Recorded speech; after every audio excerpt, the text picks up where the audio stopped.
En dat waar toch deputaire Johannes Kramer. In het tafelblad zitten zogenoemde QR-codes die je scannen kunnen met je mobiele telefoon. Zo kun je informatie opvregen over activiteiten in het gebied. Het is een picknickbank. Ik bedoel, je kan er zitten. Het mooie picknicken dat doe je wel eens op een groen. Maar het mooie van een bankje is dat je droeg zitten kan en dat je dan toch het hele beeld van wat er al hier zeg maar, ter plekke is, dat je het voorlezen hebt.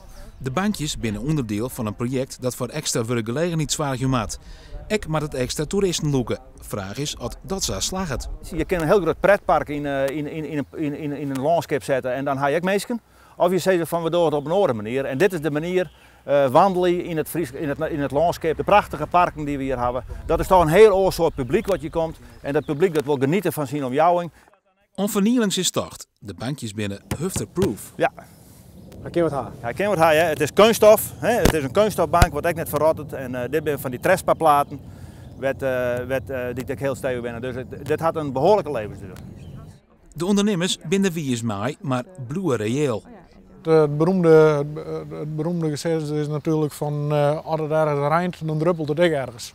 En in dat kader denk ik dat we vooral als ondernemers met dat gearworking gewoon volle meer mensen gaan halen.